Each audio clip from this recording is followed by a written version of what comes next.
नमस्कार, स्वागत है आपका भीम न्यूज इंडिया, देश के सबसे प्रमुख और विश्वसनीय चैनल में।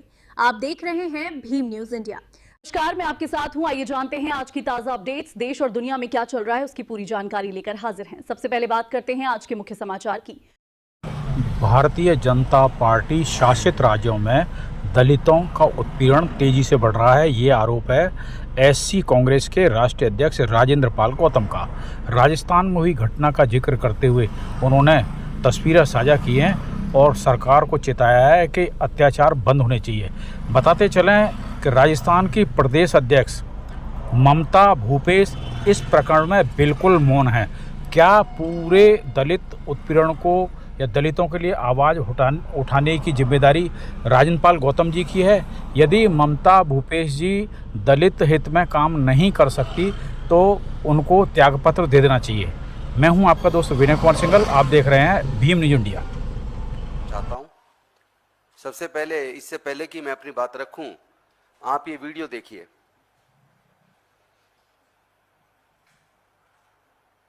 जाइए ना पे हॉस्पिटल की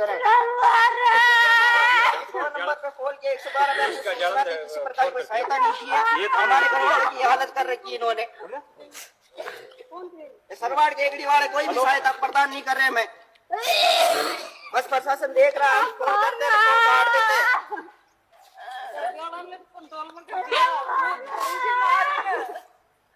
ये काट मार 2 घंटे हो गए आता है।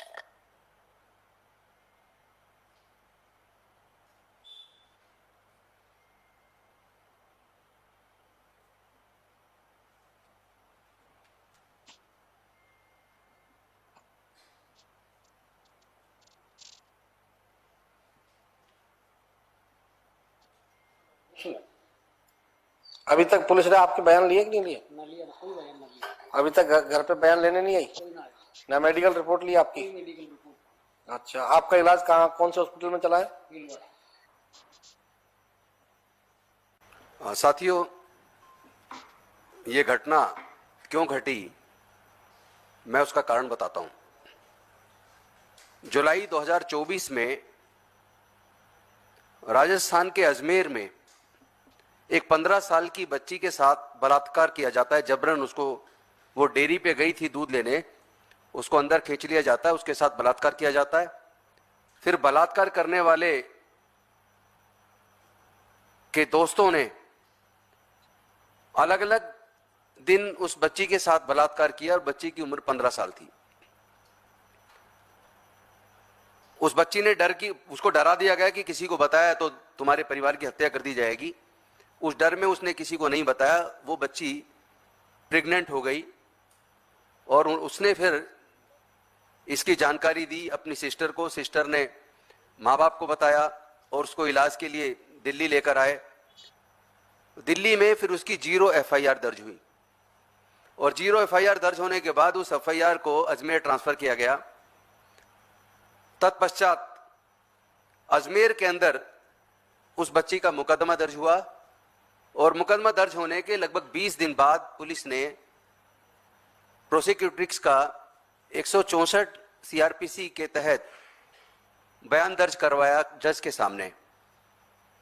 लेकिन ये बड़े दुख की बात है, बड़ी पीड़ा के साथ मैं आपके साथ ये शेयर कर रहा हूं कि उसके बाद भी 8 महीने तक किसी को गिरफ्तार नहीं किया। 3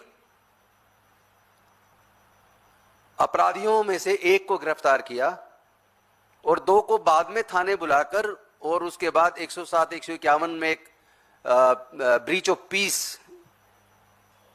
का एक पाबंदनामा करके उसको, उन दोनों को छोड़ दिया।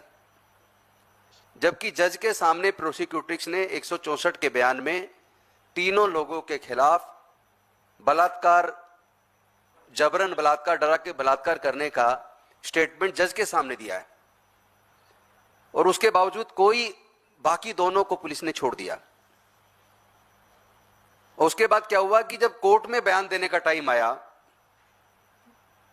17 मार्च 2026 को ट्रायल के दौरान प्रोसिक्यूटिक्स को अपना बयान जज के सामने डिपोज कराना था, क्योंकि एक 164 का बयान जज के सामने पहले हो गया, लेकिन जब चार्जशीट दाखिल करती है पुलिस, चार्जशीट दाखिल करने के बाद चार्ज फ्रेम होता है, चार्ज फ्रेम होने के बाद फिर विटनेस एविडेंस से शुरू होते हैं कोर्ट में, मैटर एविडेंस में लगता है।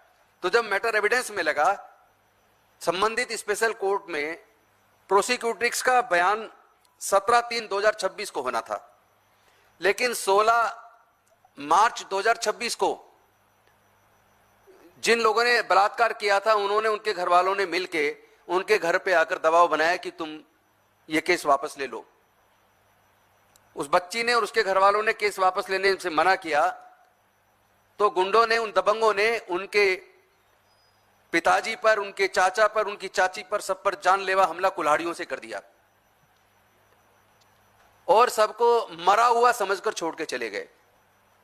अभी जो वीडियो आपको दिखाई है, उस वीडियो में आपने देखा होगा कि जहां उनको चादर से ढका हुआ है, वो इसलिए ढका हुआ है कि वो कटा हुआ देख के शायद आदमी ना देख पाए, इतना लहूलुहान उनको कुल्हाड़ी से काटा गया है। लड़की के पिताजी को, लड़की के चाचा को, लड़की की चाची को, 3 लोगों को कुल्हाड़ियों से काटा गया और मरा हुआ समझकर छोड़ के चले गए। लेकिन एक घटना और घटी इस बीच, मतलब कितनी शर्म की बात है कि दबाव बनाने के लिए क्रॉस केस उन्होंने एक एफआईआर दर्ज करवा दी, झूठी एफआईआर, ताकि लड़की के माँ बाप, लड़की वाले उस लड़की को समझाकर केस को विड्रॉ कर लें। उन पे दबाव बनाया गया, उन्होंने समझे तो से फिर भी मना कर दिया और फिर पुलिस ने अपनी जांच की और जांच करने के बाद उसमें क्लोजर रिपोर्ट लगाई कि जो बलात्कार वाले पक्ष ने जो आरोप लगाए वो झूठे पाए गए। मतलब किस हद तक शोषण बढ़ा है। और मुझे दुख इस बात का है कि इस तरह की घटनाएं सबसे ज्यादा बीजेपी शासित राज्यों में हो रही हैं। पूरे देश में दलित उत्पीड़न के जो टोटल केसेस हैं उसके 76% केसेस 5 भाजपा शासित प्रदेशों में हैं, जिसमें नंबर 1 पर उत्तर प्रदेश है, नंबर 2 पर मध्य प्रदेश है, नंबर 3 पर राजस्थान है और उसके बाद बिहार और महाराष्ट्र है। तो सवाल यह है कि इन दबंगों को पुलिस और सरकार दोनों बचा रही है। बलात्कार के केस में 164 के बयान दर्ज हो जाने के बावजूद आखिर पुलिस की इतनी हिम्मत कैसे होगी कि उसने बलात्कारियों को छोड़ दिया, केवल 1 को जेल भेजा और 2 को छोड़ दिया और उस पर कोई कार्रवाई नहीं। सेक्शन 4 कहता है punishment for neglect of duties, यानी यह बोलता है उन अधिकारियों के बारे में जिन अधिकारियों को एट्रोसिटी एक्ट में मुकदमा दर्ज करने के लिए कंप्लेंट दी जाती है, कंप्लेंट देने के बाद भी अगर पुलिस के अधिकारी या डीएम या जो भी अधिकारी, उच्च अधिकारी जिनको कंप्लेंट दी जाती है कार्रवाई करने के लिए, अगर वो कार्रवाई नहीं करते हैं तो कार्रवाई ना करने पर अपनी ड्यूटी, विलफुल लॉफुल ड्यूटीज को निगलेक्ट करने का मुकदमा उन अधिकारियों के खिलाफ सेक्शन 4 में बनता है, जिनको 6 महीने से लेकर 1 साल तक की सजा हो सकती है। तो चूंकि उन्होंने रेप बलात्कार करने वाले एक के बाद बाकी 2 को गिरफ्तार नहीं किया, एक तरीके से उनको केस से निकाल दिया, उसमें सेक्शन 4 में उन पुलिस के अधिकारियों के खिलाफ भी कंप्लेंट बनती है। जब प्रोसिक्यूटिक्स के वकील जो हमारे साथ हैं, ये लोग जब ये लोग एसपी से मिले, एसपी ने एडिशनल एसपी से पूछा तो उसने झूठी इंफॉर्मेशन दे दी जी, सबको गिरफ्तार कर लिया।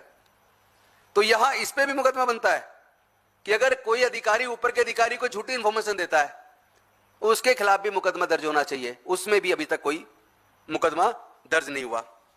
और इसके साथ साथ सेक्शन 15A जो बेहद महत्वपूर्ण है, rights of victims and witnesses, यानी जिसके साथ एट्रोसिटी हुई है उसको प्रोटेक्शन देने की जिम्मेदारी सरकार की है, ताकि वो बिना डरे कोर्ट में जाके अपना बयान दर्ज करा पाए।